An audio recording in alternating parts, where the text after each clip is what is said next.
Oi, gente querida, mais uma vez eu estou aqui, eu sou o pastor Lamartine e tenho o prazer enorme de entrar na sua casa, no seu carro, onde quer que você esteja ouvindo essa mensagem.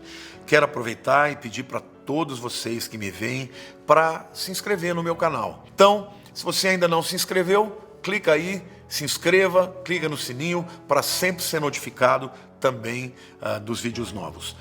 Por que eu acredito que a igreja não vai passar pela grande tribulação? Porque os textos que nós vemos do Novo Testamento, tirando o texto de Jesus, que fala mais para os judeus, eles mostram claramente que a igreja não passa. Por exemplo, lá em Apocalipse, capítulo 3, versículo 10, Jesus está falando com a igreja o seguinte: porque guardaste a palavra da minha perseverança, também eu te guardarei da hora da aprovação que há de vir sobre o mundo inteiro, para experimentar os que habitam sobre a terra. Venho sem demora, conserva o que tens, para que ninguém tome a tua coroa. Vejam como aqui Jesus está falando para a igreja que vai ser arrebatada. Ele está dizendo o seguinte: olha, eu te guardarei da hora. Ele não está dizendo guardar na hora, ele está dizendo guardar da hora. E na língua original, essa da hora, preposição grega, ek ou ex, é sempre de dentro para fora. Essa preposição, por exemplo, é a preposição que todas as línguas usam para expressar saída. Todas as palavras que começam com ex dão sempre a ideia de saída, de dentro para fora. Como, por exemplo, êxodo. Êxodo é saída, não é? Como, por exemplo, exit no inglês, saída.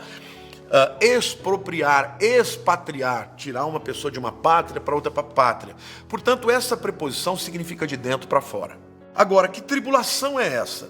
Aqui ele está deixando claro que não é uma tribulação pontual. Essa é a tribulação que há de vir sobre todo mundo. Olha o que o texto diz: porque guardaste a palavra da minha perseverança, também eu te guardarei da hora da provação ou da tribulação que há de vir sobre o mundo inteiro. Aqui é a grande tribulação. Para quê? Para experimentar os que habitam sobre a terra. Esta palavra habitar no grego é katoikel. Há outras maneiras de falar habitar no grego.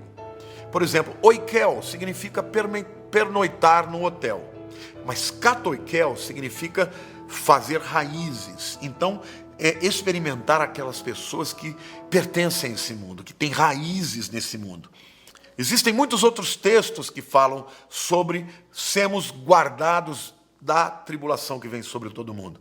Lá em 1 Tessalonicenses capítulo 4, versículos 16 em diante, o texto diz assim: porquanto o Senhor mesmo, dada a sua palavra de ordem, ouvida a voz do arcanjo e ressoada a trombeta de Deus, descerá dos céus e os mortos em Cristo ressuscitarão primeiro. Depois nós os vivos, os que ficarmos, seremos arrebatados juntamente com eles, entre as nuvens, para o encontro do Senhor nos ares, e assim estaremos para sempre com o Senhor. Consolai-vos, pois, uns aos outros com estas palavras. Irmãos, relativamente aos tempos e às épocas, não há necessidade que eu vos escreva, pois vós mesmos estáis inteirados com precisão de que o dia do Senhor vem como ladrão da noite. Queridos, o ladrão da noite ninguém espera, e ele rouba e ninguém vê. O arrebatamento será como o ladrão da noite.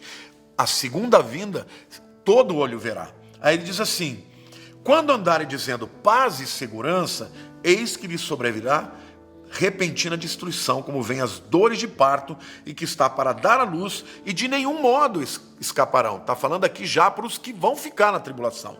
Mas vós, irmãos, não estáis em trevas, para que este dia, como ladrão, vos apanhe de surpresa. Porque vós todos sois filhos da luz e filhos do dia, não somos filhos da noite nem das trevas. Assim, pois, não durmamos como os demais. Pelo contrário, vigiemos e sejamos sóbrios. Ora, Os que dormem, dormem de noite, e os que se embriagam, é de noite que se embriagam. Nós, porém, somos do dia. Sejamos sóbrios, revestindo-nos da couraça da fé e do amor e tomando como capacete a esperança da salvação. E aí vem o texto que nos garante, porque Deus não nos destinou para a ira. A grande tribulação, irmãos, vai ser um tempo de ira. Porque as pessoas não creram na palavra, Deus vai derramar a sua ira sobre a humanidade durante 7 anos. O apóstolo Paulo está dizendo o seguinte, olha, o arrebatamento vem, e ele vem como um ladrão. Ninguém vai ver Jesus. Ele simplesmente vai fazer desaparecer uma infinidade de pessoas. Sumiu de uma hora para outra. E aí então começa o tempo da ira. Ele diz assim, mas vocês não foram destinados para a ira.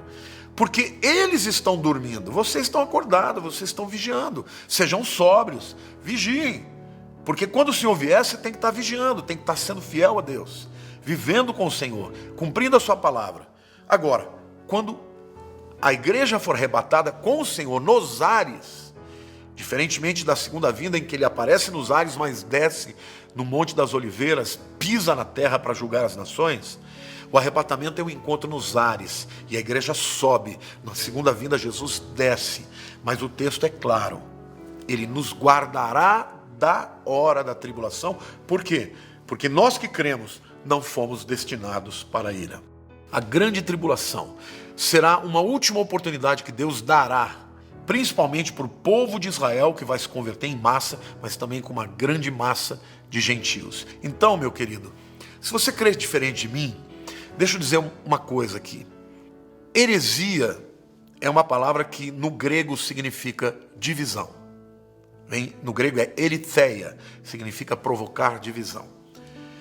Quando nós cremos nas questões básicas, fundamentais da salvação, da mesma maneira, nós podemos dizer que somos irmãos.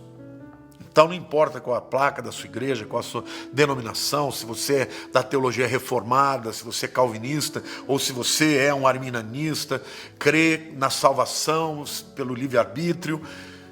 Estas coisas não podem nos dividir a ponto de não termos comunhão, porque cremos diferente em algumas coisas assim.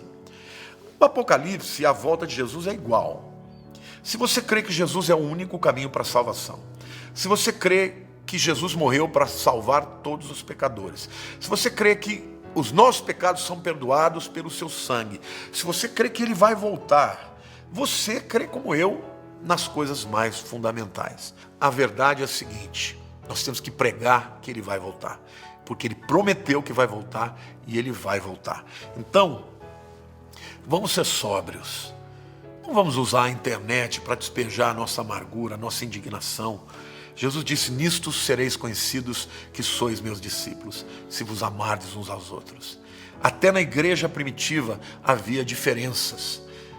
Você vê claramente que Paulo entrou em colisão, em discussão mesmo, com Pedro e até mesmo com os discípulos de Tiago, que eram mais judaizantes, mas eles se amavam, eles se respeitavam. A gente tem que entender que para que o nosso testemunho seja forte no mundo, nós precisamos amar e saber respeitar aqueles que pensam diferente de nós. Tá bom? Que você tenha sido elucidado e você tenha entendido a razão porque a gente pode falar e deve falar sobre esse período, mesmo crendo que nós não passaremos por ele. Tá bom? Se você tem curtido as mensagens, por favor, compartilhe, seja um canal de bênçãos para que outras pessoas sejam instruídas e abençoadas. Amo você, um beijo grande no teu coração, Deus te abençoe.